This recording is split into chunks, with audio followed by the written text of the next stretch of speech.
دونوں کو ملا کر اس کا ترجمہ بے شک بھی کر لیتے، لا جارما بے شک، ایشورلی، انا ما، یہ انا ما وہ عام انا ما نہیں ہے جو کلمہ حصر ہوتا ہے اور جس کا ترجمہ ہوتا ہے کہ صرف فقط محض، بلکہ یہ انا الگ ہے اور ما الگ ہے۔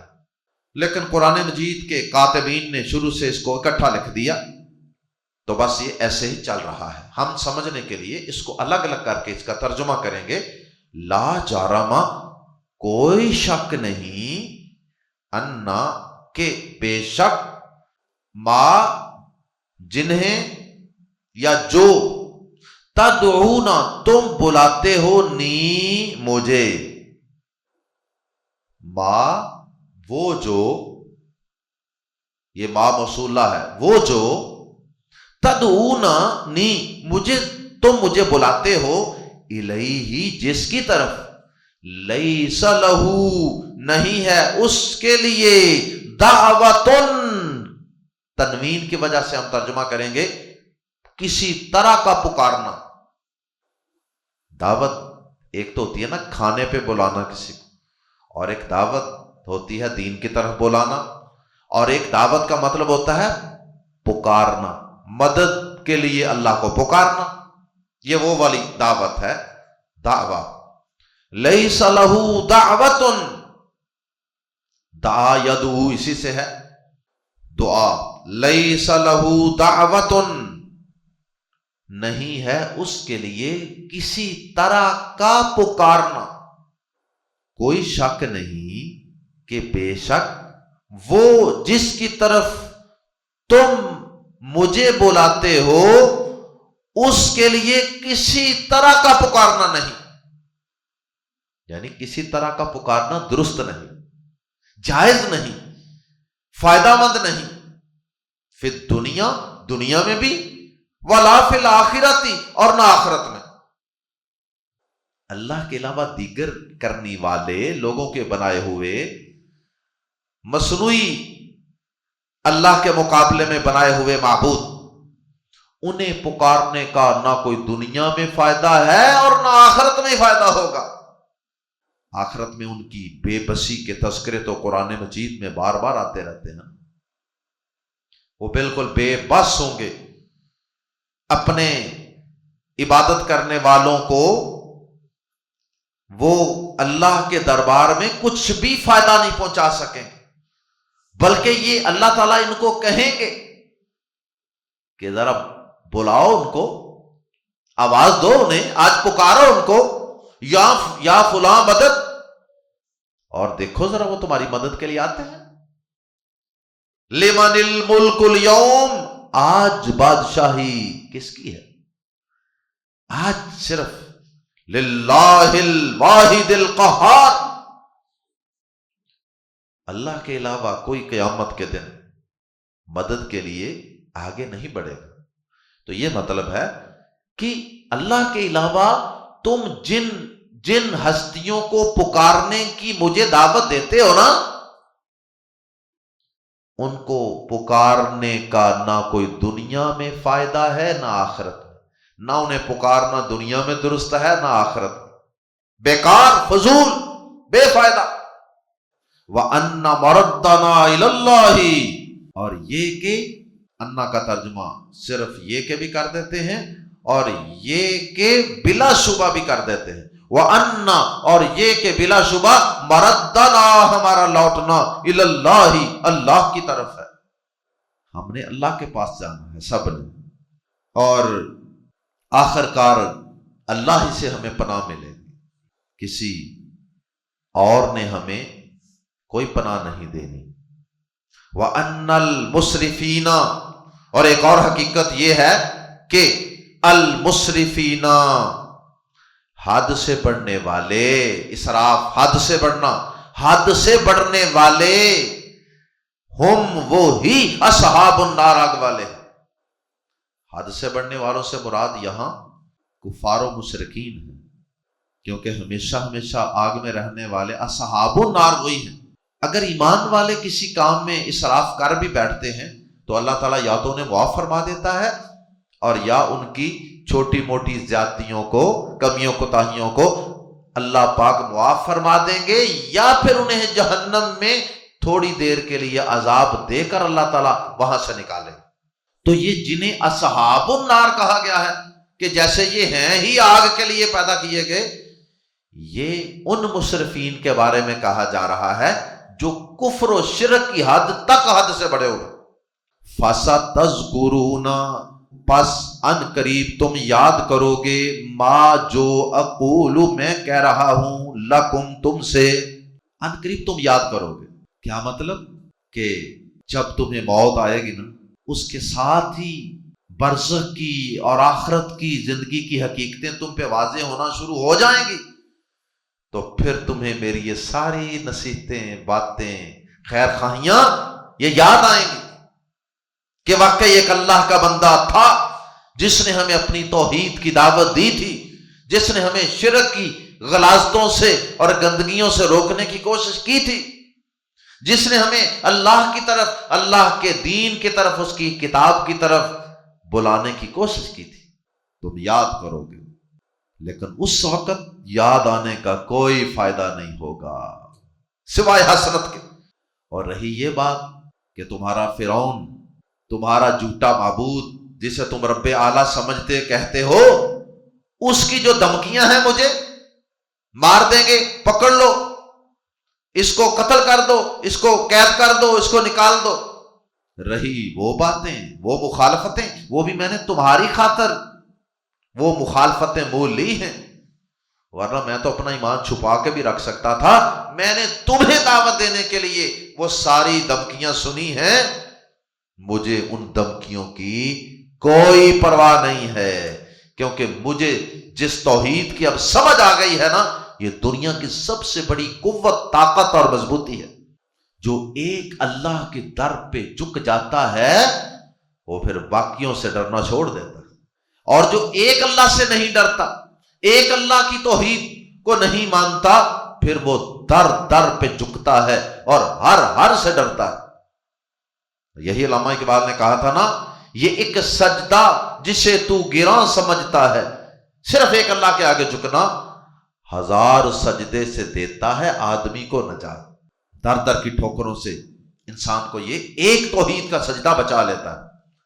وَأُفَوِّضُ أَمْرِي، اور میں سپرد کرتا ہوں، تفویض کرتا ہوں، امری، اپنا معاملہ، الاللہ، اللہ کی طرف، اللہ کے سپرد۔ I entrust my affairs to اللہ، مجھے اللہ پہ بھروسہ ہے۔ اور ہر ایمان والے نے ہر دور میں ایسی مشکل کے اندر جب اسے کافروں، مخالفوں، دشمنوں کی طرف سے گھیر لیا جاتا تھا، اس کے قتل کے منصوبے بن چکے ہوتے تھے، تو وہ مرد مومن اپنی جان کو ہتھیلی پہ رکھ کر بھی کلمہ حق بلند کرتا، اور ساتھ اسی طرح کے کسی انداز سے، الفاظ بے شک مختلف ہوتے، لیکن ہر دور میں اللہ کے بندے اسی طرح کے کلمات کے ساتھ اپنے رب سے مدد مانگتے رہے، اور اللہ نے مدد کی، جیسے اس مرد مومن نے یہ دعا کی ہے، وَأُفَوِّضُ أَمْرِي إِلَى اللَّهِ۔ ابراہیم علیہ السلام نے دعا کی تھی جب ان کو آگ میں پھینکا جانے لگا تھا، انہوں نے دعا کی تھی، حسبی اللہ ونعم الوکیل، صحیح بخاری۔ اور ایک وہ بچہ تھا جو جادوگر کے پاس بھی جاتا تھا، راہب کے پاس بھی جاتا تھا، اس کو اللہ کے دین کی سمجھ آ گئی تھی، بادشاہ نے اسے مارنا چاہا اس کے عقیدہ توحید کی وجہ سے، کبھی پہاڑوں پر اس کی فوج لے جاتی، کبھی اس کے کرندے اس کو سمندر میں غرق کرنے کے لیے لے جاتے، جہاں بھی لے جاتے باقی سارے مر جاتے، ہلاک ہو جاتے، غرق ہو جاتے، اور یہ ہنستا مسکراتا وہاں سے بچ کے واپس آ جاتا۔ پھر اس نے کہا تھا بادشاہ کو کہ تم مجھے ایسے نہیں مار سکتے، مجھے مارنا ہے تو آؤ طریقہ میں بتاتا ہوں، سارے لوگوں کو جمع کرو، بڑا اجتماع منعقد کرو، اور وہاں میرے اللہ کا نام لے کر میری گردن پہ تیر مارنا، میری شارگ پہ، تم کہنا بسم اللہ ھذا الغلام، اس بچے کے رب کے نام کے ساتھ، یعنی اس میرے رب کی مرضی ہوگی تو میں مروں گا۔ اس نے ایسا ہی کیا اور وہ بچہ اسی وقت شہید ہو گیا۔ اب اس کی یہ پلاننگ تھی کہ مجھے اس نے مارنے کا ارادہ تو کیا ہی ہوا ہے، تو کیوں نہ کسی ایسے طریقے سے دنیا سے جاؤں کہ میرا خون بھی لوگوں کے لیے ہدایت کا سبب بن جائے۔ جب اس نے بسم اللہ ھذا الغلام کہہ کے تیر مارا تو بچہ شہید ہو گیا، لیکن ہزاروں لوگ اس بچے کی دعوت پہ اس کے رب پر ایمان لے آئے۔ تو اس سے پہلے یہ بچہ جب مختلف جگہوں پہ اس کو لے جایا جاتا تھا مارنے کے لیے، ڈبونے کے لیے، پہاڑوں سے گرانے کے لیے، تو اس وقت یہ بچہ ان سے کیسے بچتا تھا؟ یہ ایک دعا پڑھتا تھا جس کا صحیح مسلم میں تذکرہ ہے، اور یہ پورا واقعہ بھی صحیح مسلم میں موجود ہے، اصحاب الاخدود کے واقعے۔ یہ بچہ پڑھتا تھا اللہم اکفنیہم بما شئت، اللہ جیسے تو چاہتا ہے نا مجھے ان کے مقابلے میں کافی ہو جا، اللہم اکفنیہم بما شئت۔ تو یہ دعا بھی بڑی شاندار ہے، حسبی اللہ و نعم الوکیل، ابراہیم علیہ السلام کی پڑھی گئی دعا دشمنوں سے بچانے کے لیے، وہ بھی بڑی کمال ہے۔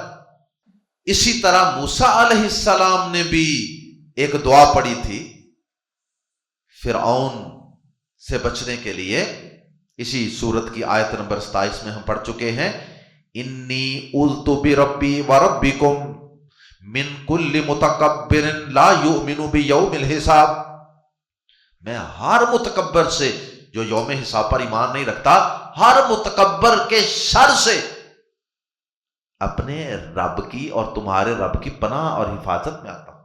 ان اللہ، بے شک اللہ، بصیرن، خوب دیکھنے والا ہے، صرف دیکھنے والا نہیں، یہ بھی مبالغے کا صیغہ ہے، بصیرن خوب دیکھنے والا ہے، بی کو العباد بندوں، بے شک اللہ بندوں کو خوب دیکھنے والا ہے۔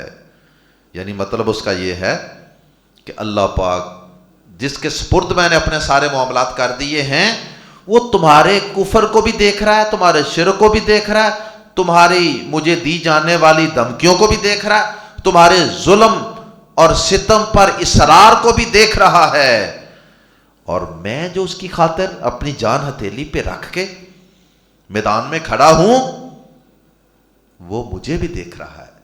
اب وہ خود ہی فیصلہ فرما دے گا کہ اس نے کس کی مدد کرنی ہے اور کس کو ذلیل و رسوا کرنا ہے۔ آخر میں 2 آیات میں انجام بیان ہوا فرعونیوں کا، اور اللہ نے اس مرد مومن کو بچا لیا، اس کا تذکرہ ہے۔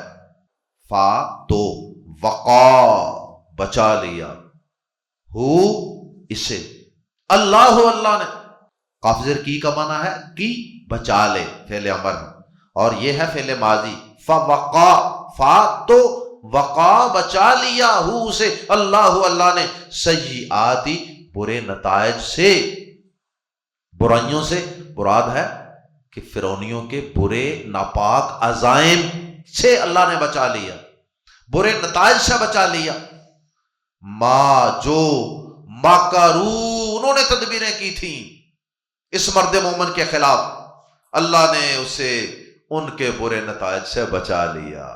تو دعا اس نے دیکھ لے کیا پڑی تھی کہ اللہ نے برے نتائج سے بچا لیا۔ یہ دعا ہمیں یاد کرنی چاہیے، وَأُفَوِّضُ أَمْرِي إِلَى اللَّهِ، بہت شاندار دعا، وَحَاقَ، اور گھیر لیا، بِآلِ فرعون، آل فرعون کو، سوء العذاب، برے عذاب نے۔ اللہ پاک نے اس مرد مومن کو اعلانیہ کسی نقصان سے بچا لیا، سازشیں سوسیں خفیہ پلاننگیں وہ کرتے رہے، لیکن اتنا بڑا ظالم جابر حکمران ہونے کے باوجود اسے سر عام قتل نہیں کروا سکا۔ یہ اللہ پاک نے ایک غلبہ عطا کیا ہوتا ہے اپنے ایمان والے بندوں کو۔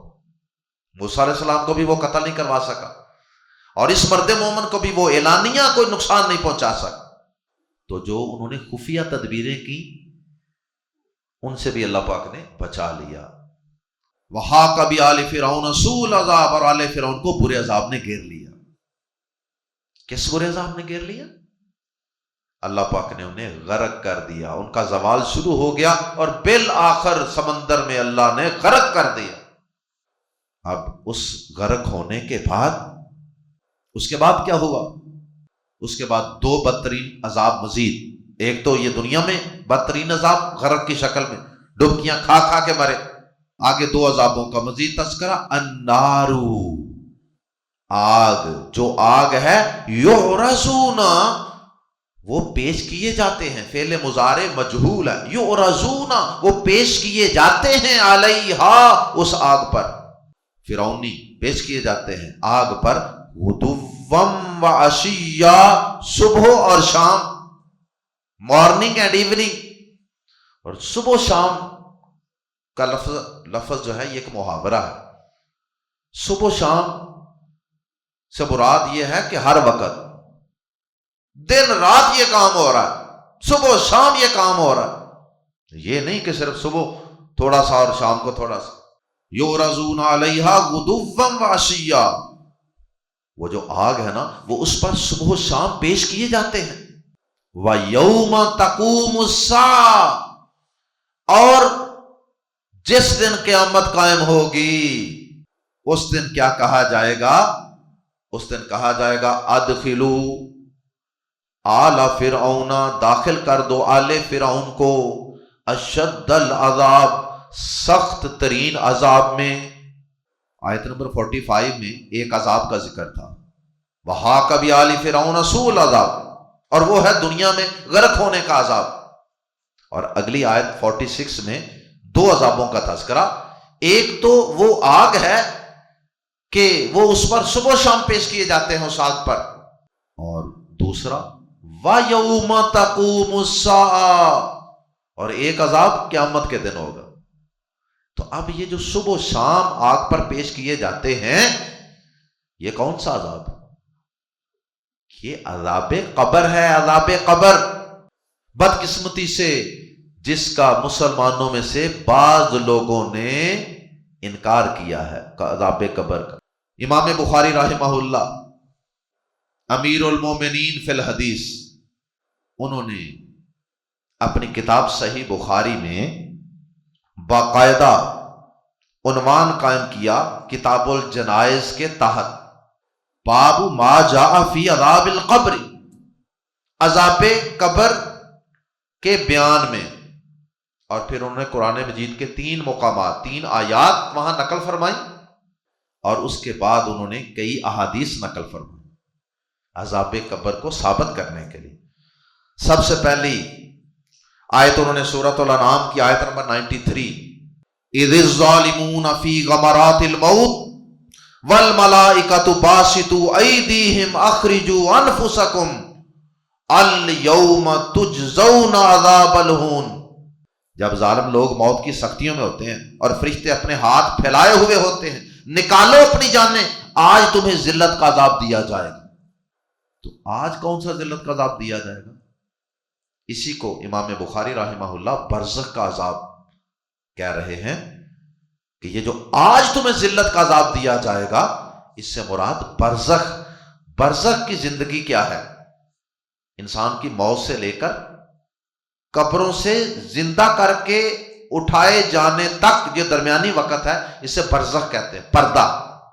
یہ زندگی پردے میں ہے، اور اسی کے دوران ہی بعض لوگوں کو قبر کا عذاب ہوتا ہے۔ اب قبر کے منکر جو ہیں وہ کہتے ہیں جی دیکھیں جی، کئی لوگ تو جل جاتے ہیں، کئی لوگوں کو درندے کھا جاتے ہیں، بم دھماکوں سے اڑ جاتے ہیں، ان کی قبر کدھر ہے؟ بھائی ان کے جسم کے اعضاء کائنات میں جہاں جہاں بھی ہیں، کہیں اللہ پاک ان کو اسی جگہ پر ہی ان کو عذاب قبر دینے پر قادر ہے، کیونکہ اکثریت ایک گڑھے، مٹی کے گڑھے کے اندر دفن ہوتی ہے، اس کو قبر کہہ دیتے ہیں۔ تو باقی لوگ بھی جہاں جہاں بھی ہوں گے اللہ تعالیٰ اسی جگہ کو ان کے لیے قبر بنا دے گا۔ دوسری آیت امام بخاری نے سورہ توبہ آیت نمبر 101 پیش کی ہے، سَنُعَذِّبُهُمْ مَرَّتَيْن ثُمَّ يُرَدُّونَ إِلَىٰ عَذَابٍ عَظِيمٍ، ان قریب ہم انہیں 2 بار عذاب دیں گے، پھر وہ بہت بڑے عذاب کی طرف لوٹائے جائیں گے۔ تو امام بخاری رحمہ اللہ اسے بھی ثابت کر رہے ہیں کہ پھر وہ عذاب عظیم کی طرف لوٹائے جائیں گے۔ یہ تو ہو گیا قیامت کا عذاب، تو اس سے پہلے جو 2 عذاب دیں گے وہ کون سے؟ ایک دنیا کا عذاب، ایک برزخ کا عذاب۔ اسی طرح تیسری آیت امام بخاری رحمہ اللہ نے یہ والی آیت پیش کی ہے، النار یعرضون علیہا غدوا وعشیا، صبح و شام وہ آگ پر پیش کیے جاتے۔ یہ برزخ اور قبر کے عذاب کو ثابت کرتے۔ پھر اس کے بعد امام بخاری رحمہ اللہ نے کئی احادیث نقل کی، مثلا اللہ کے نبی صلی اللہ علیہ وسلم کا فرمان ہے کہ آدمی کو جب قبر میں رکھا جاتا ہے، اس کے ساتھی اسے دفنا کر واپس آتے ہیں تو وہ اپنے ساتھیوں کے جوتوں کی آواز بھی اللہ کے حکم سے سنتا ہے۔ اللہ تعالیٰ سناتے ہیں، عام حالات میں تو وہ نہیں سنتا، لیکن یہ جوتوں کی آواز اللہ سناتے ہیں۔ پھر اس کے بعد 2 فرشتے آتے ہیں، اسے بٹھاتے ہیں، پھر اس سے پوچھتے ہیں کہ اس شخص یعنی محمد صلی اللہ علیہ وسلم کے بارے میں تمہارا کیا خیال ہے؟ تو اگر وہ مومن ہوتا ہے تو وہ کہتا ہے جی میں شہادت دیتا ہوں کہ وہ اللہ کے بندے اور اس کے رسول۔ تو پھر اسے دونوں اس کے ٹھکانے دکھائے جاتے ہیں، جنت میں بھی جہنم میں بھی، کہ یہ جہنم میں تمہارا ٹھکانہ تھا، اگر تم اس نبی پر ایمان نہ لاتے تو یہ تمہارا ٹھکانہ ہونا تھا، اور اب تمہارے لیے یہ جنت میں ٹھکانہ اللہ نے بنایا۔ اور پھر اس کے لیے قبر کو بہت وسیع اور کشادہ کر دیا جاتا۔ اور پھر جس شخص سے پوچھا جائے اور وہ کہے کہ لا ادری ما ادری، مجھے تو کوئی پتہ نہیں، بس جو لوگ کہتے تھے بس میں بھی وہی کہہ دیتا تھا، فرشتے اسے کہتے ہیں کہ لا دریتا ولا تلیتا، نہ تو نے خود علم حاصل کیا نہ تو کسی کے پیچھے چلا۔ اور پھر اسے ایک زوردار ہتھوڑے کے ساتھ ضرب ماری جاتی ہے، جس سے وہ ایسی چیخ مارتا ہے جسے انسانوں اور جنوں کو نہیں سنایا جاتا، باقی ہر مخلوق سنتی ہے۔ اگر انسان سن لیں تو انسان تو قبروں میں دفن کرنا چھوڑ دیں اپنے پیاروں۔ اللہ نے ان سے اس آواز کو دور رکھا ہے۔ اسی طرح نبی پاک صلی اللہ علیہ وسلم ایک دفعہ سورج غروب ہونے کے بعد باہر نکلے، آپ نے ایک آواز سنی تو آپ نے فرمایا کہ یہودیوں کو عذاب قبر ہو رہا، یہ بھی صحیح بخاری میں حدیث۔ اسی طرح پیارے نبی صلی اللہ علیہ وسلم ایک دفعہ 2 قبروں والوں کے پاس سے گزر رہے تھے، آپ نے فرمایا 2 قبر والوں کو عذاب ہو رہا، ایک چگلی سے نہیں بچتا تھا اور ایک پیشاب کی چھینٹوں سے نہیں بچتا تھا۔ اور آخری بات صحیح بخاری میں امام بخاری رحمہ اللہ نے کتاب الجنائز میں پیارے نبی صلی اللہ علیہ وسلم کی ایک دعا بھی ذکر فرمائی ہے کہ آپ اللہ پاک سے قبر سے پناہ کی دعا مانگا کرتے تھے، اللہم انی اعوذ بک من عذاب القبر ومن عذاب النار ومن فتنة المحیا والممات ومن فتنة المسیح الدجال۔ اے اللہ میں تجھ سے قبر کے عذاب سے پناہ مانگتا ہوں، اے اللہ میں تجھ سے آگ کے یعنی جہنم کے عذاب سے بھی پناہ مانگتا ہوں، اور میں تجھ سے زندگی اور موت کے فتنوں سے پناہ مانگتا ہوں۔ یا اللہ میں تجھ سے مسیح دجال کے فتنے سے بھی تیری پناہ مانگتا ہوں۔ اللہ ہم سب کو عذاب قبر سے، عذاب برزخ سے اور قیامت کے دن کے عذابوں سے محفوظ فرمانا۔ یا اللہ ہمیں بھی اس مرد مومن کی طرح لوگوں کی، رشتہ داروں کی، اپنی قوم کے لوگوں کی، قبیلے کے لوگوں کی اور پوری دنیا کے لوگوں کی خیر خواہی کرنے کی توفیق عطا فرما۔ ہمیں بھی اس مرد مومن جیسا جذبہ دعوت و تبلیغ کا اور لوگوں کی صلاح کا عطا فرما دے۔ سبحانک اللہم و بحمدک اشہد ان لا الہ الا انت استغفرک و اتوب الیک۔